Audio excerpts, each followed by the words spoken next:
Hi everybody, how's it going? Today I wanted to review Spider-Man 2000 for you. It's just called Spider-Man, but it came out in 2000, and I think a lot of people kind of refer to it as that. This is a game that came out on a lot of different consoles. I'm going to review specifically the N64 version today because that's what I do here, but this came out on the N64, the PlayStation 1, the PC, and I believe the Dreamcast as well. And I think arguably the worst version of this game came out on the N64. Probably looked the worst, it controlled the worst, and because of the limitations on the console, it didn't have things like full motion video. There were cutscenes and things like that, which in this version of the game, the cutscenes are basically shown to you as a slideshow, like a comic book. You would read the text and watch the cutscenes with some comic book backdrop, which is actually kind of cool. But once you watch the cutscenes, it makes things make a little bit more sense. But this is the version I grew up with, and I think that a lot of people enjoy this game. They have a lot of nostalgia for it, whatever version you played.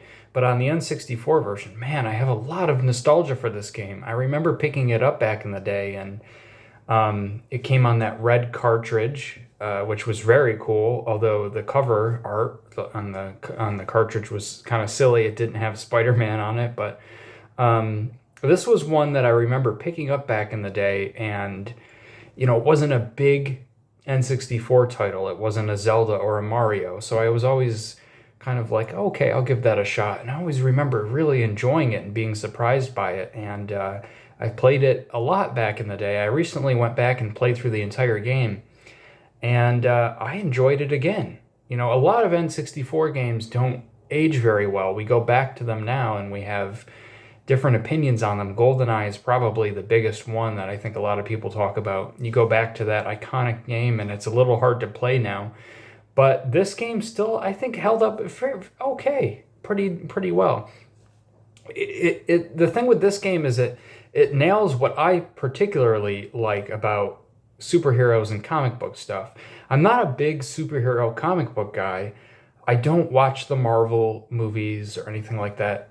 More power to you if you like those. I know lots of people like them. I've never just been into that because they're a little too serious. Even the Christopher Nolan Batman films, I'm not a big fan of them. I think they're well made. They're a little too serious for my liking. I like the comic book tone. I really like the Tim Burton Batman films, and I like the first Sam Raimi Spider-Man film. This one is very comic booky. It's like a smorgasbord of Spider-Man stuff. The plot is really thin and hokey. And basically the plot in this one is that there's a fog that is being lifted over the town to try to turn everybody into symbiotes. And there's a subplot of somebody who is basically masquerading as Spider-Man as a copycat. And so the police and everyone are coming after Spider-Man. And it's very comic booky. And I say comic booky because they throw in every villain you can think of. They really just throw everyone in. Mysterio, Rhino, Scorpion, Venom, Carnage, Dr. Octopus. Everyone is thrown in there, and I think that makes for a really good time. The way this game works is basically the levels are broken up into kind of small chunks. Some levels are shorter than others, but I think that the gameplay flow is really good here. You go into a level, it's broken up into like a 20 to 30 minute chunk of gameplay, and it doesn't really overstay its welcome. There's some frustrating sections in this game, but I think for the most part, it's just a lot of fun to play through these little bite-sized kind of pieces of gameplay, and then you get pushed on to the next thing. The plot progresses, but then you get thrown into the next villain, the next situation, and so you're really getting a good helping of all these kind of Spider-Man villains, which are all really fun. And I think that's why I've always liked it, because as someone who's, I would say, in a very casual comic book kind of fan, very casual superhero fan, it just hits all those points. It ticks all the boxes for what I want in a Spider-Man game. And I think there's a lot of options here for controlling Spider-Man. Again, on the N64, I think it controls the worst of all the consoles, but you do have a lot of options here. You have your kick and punch moves. You can kind of throw some combos together. You can web sling, which feels pretty good. Of course, it's not going to be as awesome as like the newest PS4 game, but You do have that. You have a move that is really fun where you can just immediately zip up to the ceiling by pressing the B button, which actually is one of the more useful moves in the game. You have jump kicks and jump punches. You have lots of different web slinging abilities. The web abilities in this game, you pick up web cartridges for your meter. So you can't just do them over and over and over again. You have web balls you can throw. You can have a dome that explodes. You can pull people towards you to punch them. There's a lot of different options in this game. I found so mostly these punches and kicks are done on the C buttons, and your web slinging is done with pressing the C up button. And then you would do a combination of the control stick. And because that's kind of a little bit awkward to use, I found switching over to the D-pad, which you can use to control Spider-Man in this game, using just pressing directional buttons for the web slinging, or excuse me, the web attacks is a lot easier. It's a little bit much to wrap your head around, but you do get used to it if you switch to using the D-pad for those web moves. So while the controls aren't as refined as like the Dreamcast or the PC or something, I think that if you start using that D-pad for this game, you'll start to like kind of work through things. There's just a lot of fun in this game, man. Like Venom is very cartoonish and very ridiculous and over the top. It is so much fun. And there's a lot of good voice acting in this game too.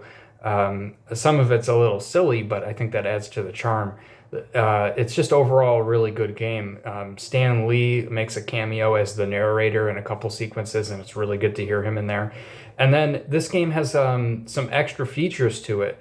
You have different difficulty modes. So if you want to play through the game on different difficulties, you can come back and have a harder or easier experience. There's actually a kid mode in this game, which not only makes the game easier, but you'll actually skip sections that will change sections of the game to make it easier for you. And there's collectible things which keep you coming back. There's comic books that you can pick up and look at later on. There's different suits, which is really cool. If you want to play as different characters, like different suits, you can collect those as well. And some of the suits have different power-ups like double damage, invincibility, unlimited webbing, really cool things. And then there's a whole training mode, which I actually never really gave any thought to as a kid because I just thought, oh, training, I don't need to do that. But there's some cool training things. There's item collection mini games and things like that, which are kind of fun, actually. So this game, I think it's a pretty solid Spider-Man game. I think really up until like a lot of people say Spider-Man 2. I hope I'm getting that correctly. And then the most recent one are like the best ones. But this was really a solid Spider-Man game. And again, in addition to just being a solid, really fun, cartoony, just great experience, there's actually a decent number of things to keep you playing this over and over again. It's not one of those games where you're going to play it once and you're done forever. You can come back and play it again. You can try to collect all the things.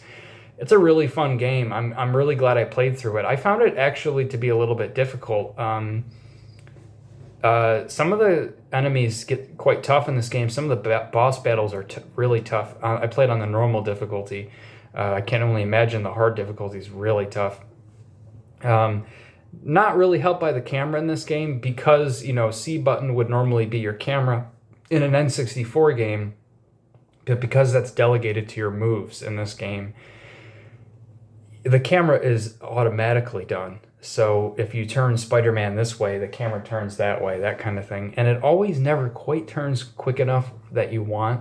So you will find that sometimes you see an enemy behind you, so you turn Spider-Man and the camera turns, but it's always not quite quick enough. That's a problem with a lot of N64 games, and it's kind of an annoyance in this game, but I looked past it. I had a good time.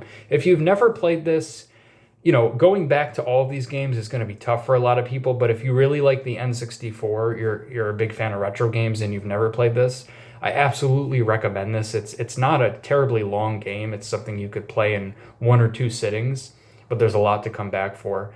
And if you've played it, let me know. It's a lot of fun. It's really an under the radar game, I think. I mean, a lot of people talk about it, but I don't think it's not, of course, as big as like some of the big ones we always talk about.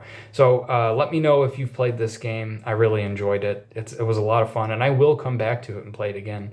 All right, that's that. Take care, guys, and have a great day.